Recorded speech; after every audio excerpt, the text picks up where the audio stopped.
Alright, back in my room. I just played Bally's all night back here in Flamingo. Gonna start here, gonna end where I parked, because some of these things on the list are items that are in my room. One is in my car, and along the way I'm gonna tell you the other two things that aren't items, they are ideas. All five, very important. Shower shoes are an incredibly important item to have when living nomadically. I believe the cleaning crew actually cleans. I don't believe they clean every single inch of the room. I have no idea what goes on in the shower. I don't want to touch the inside of the shower. It's most valuable when I'm on the interstate, when there's no Airbnbs in the area, but I know I'm going to be stopping somewhere on the interstate and I'm at like a very bad motel. Really don't want to be stepping inside and actually touching the shower there. So shower shoes, first thing, very important when you're living like this. Second thing, get the smallest bottles of anything you're going to use, like dishwashing liquid and hand sanitizer. Things like that, and laundry detergent and shampoo, they'll probably be fine if you just leave them in your car. You're not supposed to leave them at like extreme hot or cold temperatures, so I always bring them into my room, keep them at room temperature, so I know they're working best.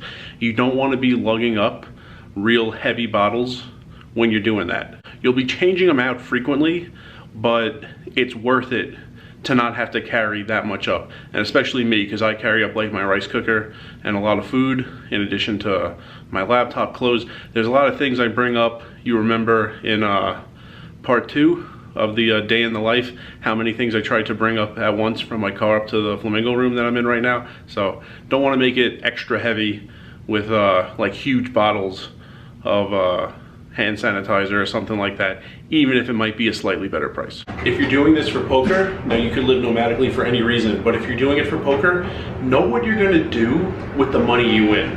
I had this problem in WinStar in Thackerville, Oklahoma. I was there for 26 days in a row in 2019 in the summer and didn't think that much about this. The well-known banks that have locations all over the country are an hour away. To the west, there's a Bank of America and Wells Fargo. To the east, there's a Chase.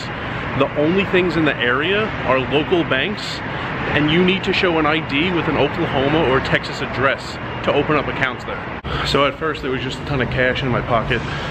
Then I started coloring up to $500 chips, 1K chips, which by the way are not easy to find in WinStar.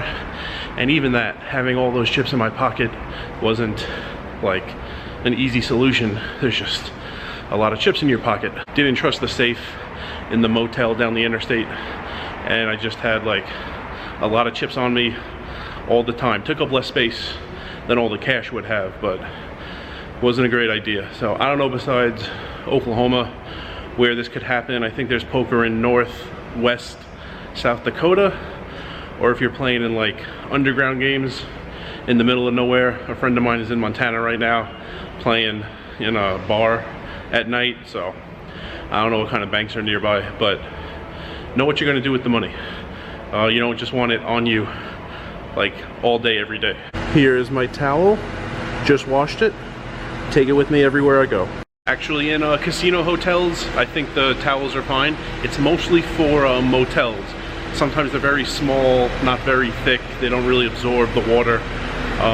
Sometimes they're just real dirty at like Motel 6s in the middle of nowhere on the interstate. And even though Airbnbs are very good about you know, leaving you a towel in your room almost all the time now, I still take mine into Airbnb. It's for Airbnb and motels. Don't bring them into the casino, but much prefer having my towel. I know where it's been, I know how clean it is, I know how big it is, I know how absorbent it is.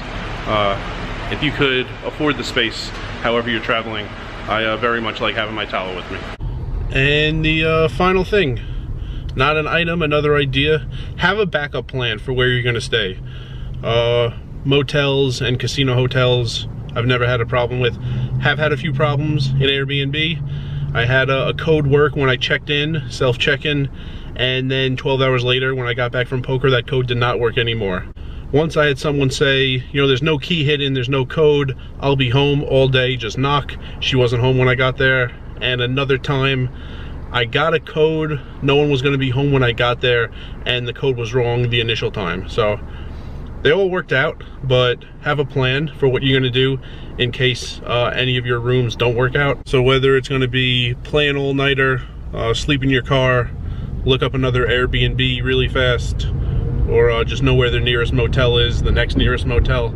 Just have an idea in mind what you're gonna do if things don't work out, because if you're gonna live like this for a long time, eventually something's not gonna work out the way you think.